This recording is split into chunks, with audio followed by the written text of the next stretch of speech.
Pandora box हम सब सुनते आए हैं, लेकिन पेंडोरा पेपर्स पहले सुना था आपने? मैं भी पहली बार सुन रहा हूं। आभासी दुनिया के मेरे दोस्तों, रतन लाल बोल रहा हूं। काम की बात लाल की क्लास में आपका स्वागत है और पेश है अम्बेडकर नामा। चलिए आज इसी मुद्दे पर चर्चा करते हैं। उधर शाहरुख खान भी परेशान है, बेटा क्या खा रहा होगा, हिरासत में क्या पी रहा होगा। सोचिए बड़े बड़े लोगों को कैसी कैसी आदतें होती हैं। सचिन तेंदुलकर और अंबानी ये भी परेशान होंगे क्योंकि नाम पेंडोरा पेपर्स में आया है। चलिए आज ट्विटर पे छाए हुए हैं सचिन तेंदुलकर के बारे में, जो बहुजन पत्रकार है मीना कोटवाल, आप उनको जानते ही हैं। उन्होंने कई ट्वीट्स लगातार दागे हैं। ऐसे लोगों को लिखती हैं वो कि ऐसे लोगों को चोरी करने की क्या जरूरत होती है, लिख कर रख लीजिए, इनका दूर दूर तक कुछ नहीं होगा, चाहे सरकार किसी की भी आ जाए। आगे कैसे कैसे लोगों को भारत रत्न दिया गया है। क्या ऐसे लोग भारत रत्न कहलाने के लायक भी हैं? यह सवाल मीना कोटवाल ने उठाया। लाजमी सवाल है, भारत रत्न का मतलब बड़ी चीज है। मीना कोतवाल फिर लिख रहे हैं ट्विटर पे, खैर जब अटल बिहारी वाजपेयी को भारत रत्न मिल सकता है तो तेंदुलकर में क्या ही बुराई है। दिलीप मंडल साहब भी ट्विटर पे आए हैं और बीबीसी के न्यूज को शेयर करते हुए उन्होंने लिखा है कि इसका भारत रत्न छीन लेना चाहिए। इससे देश का नाम ऐसे लोगों से खराब होता है, देश का नाम खराब होता है ऐसे लोगों की वजह से। विदेशों में लोग क्या कहेंगे, कैसे कैसे लोगों को भारत रत्न दिया जाता है। तो ये मामला मैंने न्यूज देखा था, मैंने सोचा आपसे भी शेयर करूं। मीना कोटवाल फिर लिखती हैं, क्या चोर सचिन तेंदुलकर लिखा जा सकता है? अब मुझे लगता है अभी धैर्य रखिए, थोड़ा इन्वेस्टिगेशन हो जाने दीजिए, उसके बाद जो है इस पे और भी चर्चा आगे बढ़ेगी। बहरहाल चलते हैं बीबीसी की रिपोर्टिंग के ऊपर। बहुत दिलचस्प रिपोर्टिंग है, उसी के बारे में मैं आपको बताने जा रहा हूं। उन्होंने लिखा है कि भारत सरकार ने लीक हुए पेंडोरा पेपर्स की बहु एजेंसी जांच के आदेश दे दिए हैं। पेंडोरा पेपर्स में 300 से अधिक भारतीयों के नाम शामिल हैं, जिसमें उद्योगपति अनिल अंबानी और पूर्व भारतीय क्रिकेटर सचिन तेंदुलकर का भी नाम है। जाहिर है जांच होनी चाहिए, और सिर्फ फाइनेंशियल बंगलिंग की नहीं जांच होनी चाहिए। जितने ये लोग 300 लोग हैं, उन सब के ब्रैकेट में उनके जात का और उनके धर्म का नाम भी लिखा जाना चाहिए, ताकि ये तो पता लगे कि लुटेरे हेराफेरी करने वाले लोग किस जाति किस धर्म के हैं। जाति जनगणना में भी काम आ सकता है। बहरहाल आगे चलिए। आगे बीबीसी ने जो रिपोर्टिंग की है, उन्होंने लिखा है कि केंद्रीय प्रत्यक्ष कर बोर्ड सीबीडीटी इसको बोलते हैं कि अध्यक्ष जेवी महापात्र इस जांच दल का नेतृत्व करेंगे। सीबीडीटी के अलावा प्रवर्तन निदेशालय, भारतीय रिजर्व बैंक और फाइनेंशियल इंटेलिजेंस यूनिट भी इसकी जांच करेगी। लीक हुए रिकॉर्ड से पता चलता है कि रिलायंस एडीए ग्रुप के चेयरमैन अनिल अंबानी और उनके प्रतिनिधियों के पास कम से कम 18 ऑफशोर कंपनियां थीं। 2007 और 10 के बीच स्थापित इन कंपनियों में से 7 कंपनियों ने उधार लिया है और कम से कम $1.3 बिलियन का निवेश किया है। अनिल अंबानी की ओर से इस पर तुरंत कोई प्रतिक्रिया नहीं आई है, लेकिन एक अज्ञात वकील ने उनकी तरफ से रिपोर्टिंग पार्टनर इंडियन एक्सप्रेस से कहा है कि हमारे मुवक्किल भारत में टैक्स देने वाले नागरिक हैं और उन्होंने भारतीय अधिकारियों से वो सब कुछ बताया है जो कानून के मुताबिक जरूरी है। आगे बीबीसी लिख रहा है कि वकील ने कहा है कि लंदन कोर्ट में अपनी बात रखते हुए सभी जरूरी चीजों का ख्याल रखा गया था। रिलायंस समूह पूरी दुनिया में कारोबार करता है। वैध कारोबार और नियामक जरूरतों के लिए कंपनियों को अलग अलग न्यायिक क्षेत्रों में रखना पड़ता है। आगे लिखा है उन्होंने कि भारत में साफ सुथरी छवि रखने वाले पूर्व क्रिकेटर सचिन तेंदुलकर और उनके परिजनों के नाम भी पेंडोरा पेपर्स में आया है। उन्हें ब्रिटिश वर्जिन आइलैंड में एक संस्था का लाभार्थी मालिक बताया गया है जो साल 2016 में अस्तित्व में आई थी। सचिन तेंदुलकर, उनकी पत्नी अंजलि तेंदुलकर और उनके ससुर आनंद मेहता को इस कंपनी का लाभार्थी मालिक और डायरेक्टर बताया गया है। पहले एक पनामा वाला भी लीक हुआ था, पनामा पेपर लीक। देखिए बड़े बड़े लोग क्या लीला करते हैं अपने एक दुनिया बसाने के लिए।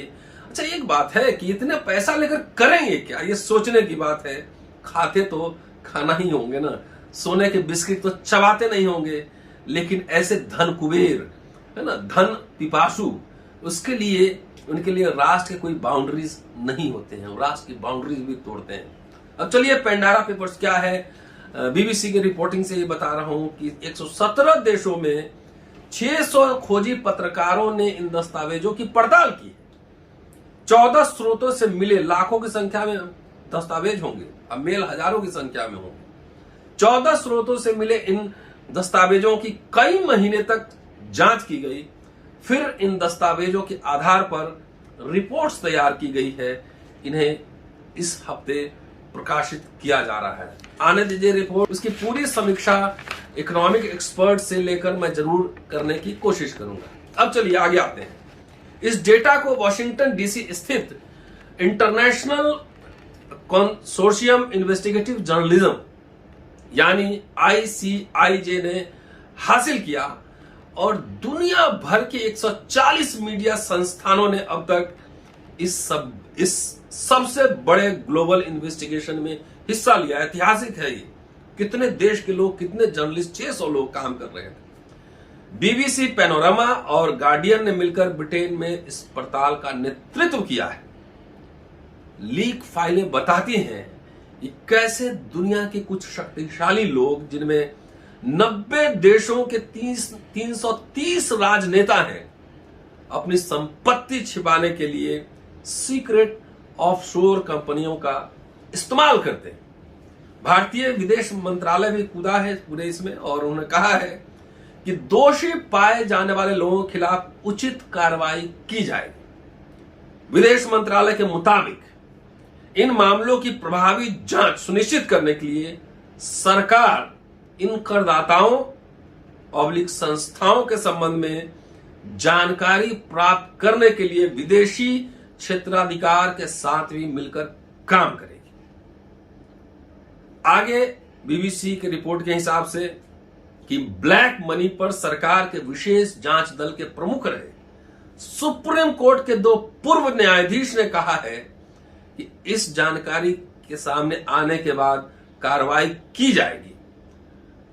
फिर पेंडोरा पेपर्स ये सिर्फ भारत में ही, पड़ोसी मुल्क पाकिस्तान में भी सामने आया है और वहां के प्रधानमंत्री ने कहा है कि इसकी, इमरान खान ने कहा है कि इसकी जांच होगी। अब आइए काले धन, आपने सुना होगा काले धन आएंगे, 15-15 लाख रुपए मिलेंगे, सब कुछ मिल गया। पेट्रोल 100 पार कर चुका है, महंगाई बेतहाशा बढ़ती जा रही है, लेकिन काला धन नहीं आया।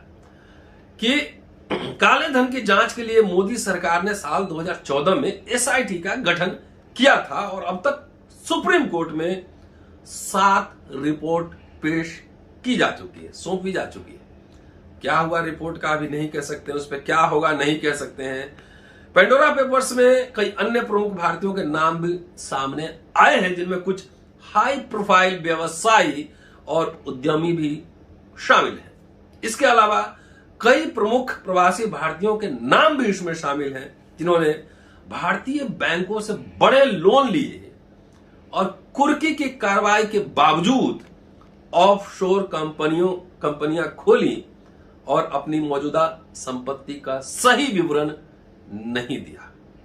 ऑफशोर कंपनियों का इस्तेमाल अवैध नहीं है, लेकिन इस बात की आशंका से इनकार नहीं किया जा सकता कि कई बार ऑफशोर कंपनियों का इस्तेमाल संपत्ति को छिपाने के लिए किया जाता है। तो यह है मामला। इस सोचने वाली बात है। कार्ल मार्क्स ने कहा था 19वीं सेंचुरी में कि मजदूरों का कोई देश नहीं होता है। बात सही। Working man of all country unite, you have nothing to lose but your change.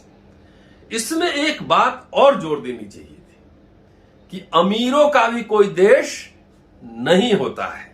अमीर अमीर होते हैं और राष्ट्र की बाउंड्री सिर्फ आम जनता के लिए, झंडा लेकर दौड़ने के लिए। राष्ट्र को, मुल्क को बनाता है आम जनता, और उनकी गाढ़ी कमाई के पैसे से ये बड़े बड़े लोग, क्रिकेटर, बिजनेसमैन, उद्योगपति, पॉलिटिशियंस, ये क्या क्या करते हैं, बहुत जल्दी ये खुलासा होने वाला है। जब वो पेपर्स प्रकाशित होंगे तो अम्बेडकर नामा जरूर इस पे एकेडमिक बहस चलाएगा। थोड़ी कॉलेज में व्यस्तता है, इसलिए अभी अम्बेडकर साहब की राइटिंग पर नहीं आ रहा हूं, लेकिन ये तलाशने की कोशिश करूंगा कि इस तरह के बड़े जो घपले होते थे, उस जमाने में भी होते थे, उस पे अम्बेडकर साहब की क्या पोजीशन थी, वो क्या कह रहे थे। कोई आर्टिकल, लेख अगर मिलेगा तो कॉन्टेक्चुअलाइज करके आपके सामने मैं जरूर लाऊंगा। शुक्रिया, keep watching and sharing Ambedkar नामा। अगले एपिसोड में फिर मुलाकात होती है, ज्यादा ज्यादा शेयर करते रहिए।